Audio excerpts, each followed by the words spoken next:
10 मुख्यमंत्री जिनको उनकी ही पार्टी ने रातों रात कुर्सी से उतार दिया और इनकी कहानियां सुनकर आप भी चौंक जाएंगे।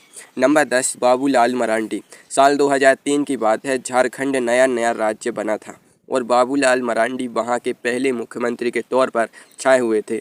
सब कुछ ठीक चल रहा था, लेकिन कहते हैं ना, राजनीति में अपने ही लोग सबसे बड़े दुश्मन होते हैं। मरांडी जी के साथ भी यही हुआ। उनकी अपनी ही पार्टी और गठबंधन के मंत्रियों ने उनके खिलाफ मोर्चा खोल दिया। आलम यह था कि बजट सत्र चल रहा था और सरकार गिरने की नौबत आ गई। हाईकमान को लगा कि अगर मरांडी रहे तो राज्य हाथ से निकल जाएगा। फिर क्या था, दिल्ली से फरमान आया और रातों रात मरांडी जी को कुर्सी छोड़नी पड़ी। उनकी जगह अर्जुन मुंडा को कमान सौंपी गई। बेचारे मरांडी जी सोचते रह गए कि अभी तो पार्टी शुरू हुई थी और पार्टी ने उन्हें घर भेज दिया। झारखंड की राजनीति में ये पहली बार था जब किसी को इतनी बेरहमी से रिप्लेस किया गया। नंबर 9, जीतन राम मांझी। ये कहानी किसी फिल्मी ड्रामा से कम नहीं है। 2014 में जब नीतीश कुमार ने नैतिक जिम्मेदारी लेते हुए इस्तीफा दिया तो उन्होंने अपनी जगह जीतन राम मांझी को कुर्सी पर बिठाया।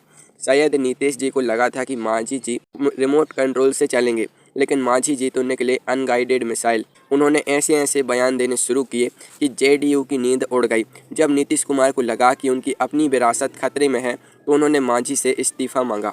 मांझी ने मना कर दिया और बगावत पर उतर आए। मामला इतना बढ़ गया कि रातों रात पार्टी ने उन्हें बाहर का रास्ता दिखाने की तैयारी कर ली। अंत में मांझी जी को इस्तीफा देना पड़ा और नीतीश कुमार को फिर से कमान संभालनी पड़ी। ये बिहार की राजनीति का वो दौर था जब कुर्सी के लिए असली दंगल सड़कों पर दिखा था। Number 8, BS Yediyurappa. दक्षिण भारत के कद्दावर नेता और कर्नाटक में बीजेपी के सबसे बड़े चेहरे येदियुरप्पा का जाना काफ़ी भावुक था। साल 2021 में उनकी सरकार के 2 साल पूरे हुए थे। जश्न का माहौल था, लेकिन पर्दे के पीछे कुछ और ही खिचड़ी पक रही थी। दिल्ली से आदेश आ चुका था कि अब रिटायरमेंट का वक्त है। येदियुरप्पा ने मंच से ही अपने इस्तीफे का ऐलान किया और उनकी आंखों में आंसू थे। वो रो रहे थे और उनके समय तक हैरान थे। सोचिए, सुबह तक जो शख्स राज्य का सबसे ताकतवर आदमी था, शाम तक वो पूर्व मुख्यमंत्री हो गया। हाईकमान ने उनके उत्तराधिकारी के तौर पर बसवराज बोम्मई को चुना। येदियुरप्पा का जाना ये बताता है कि राजनीति में आपकी उम्र और पार्टी की रणनीति कभी भी आपकी कुर्सी छीन सकती है। नंबर 7, आनंदीबेन पटेल। गुजरात की पहली महिला मुख्यमंत्री आनंदीबेन पटेल का जाना भी काफ़ी चर्चा में रहा।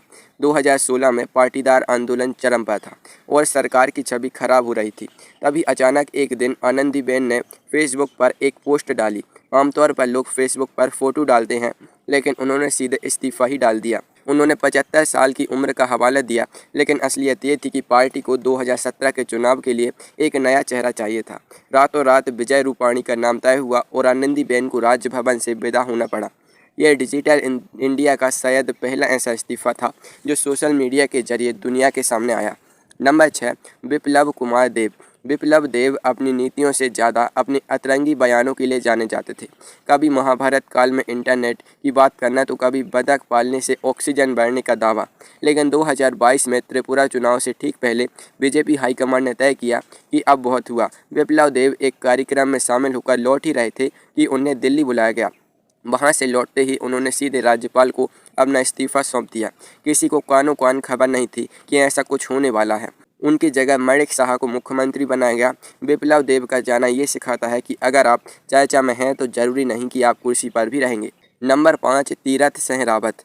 उत्तराखंड को मुख्यमंत्रियों की नर्सरी कहा जाए तो गलत नहीं होगा।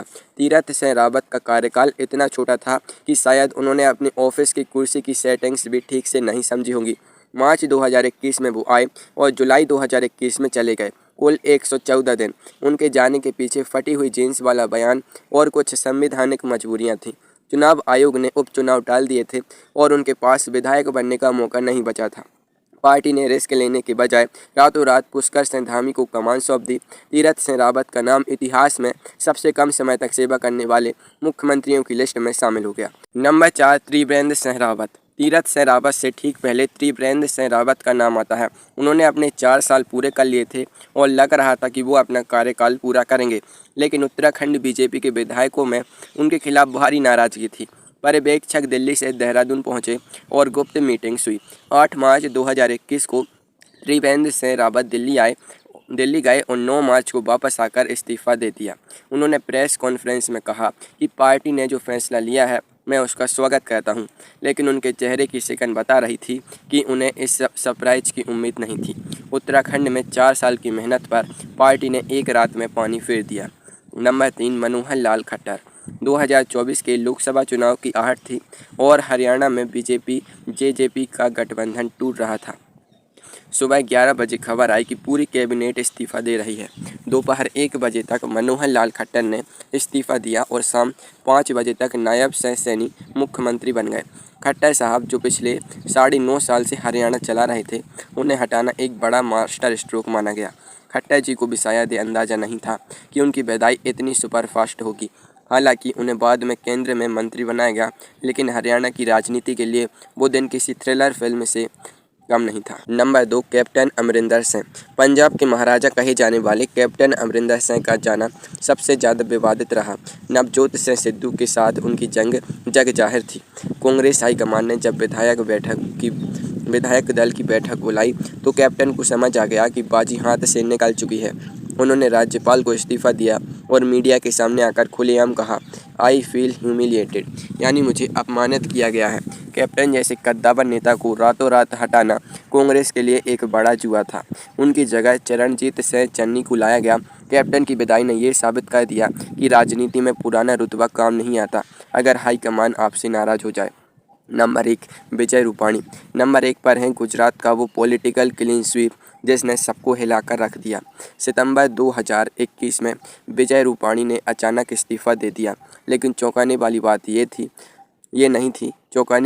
ये थी कि उनके साथ उनकी पूरी की पूरी कैबिनेट को भी घर भेज दिया गया। नए मुख्यमंत्री भूपेंद्र पटेल आए और उनकी टीम में एक भी पुराना मंत्री शामिल नहीं किया गया।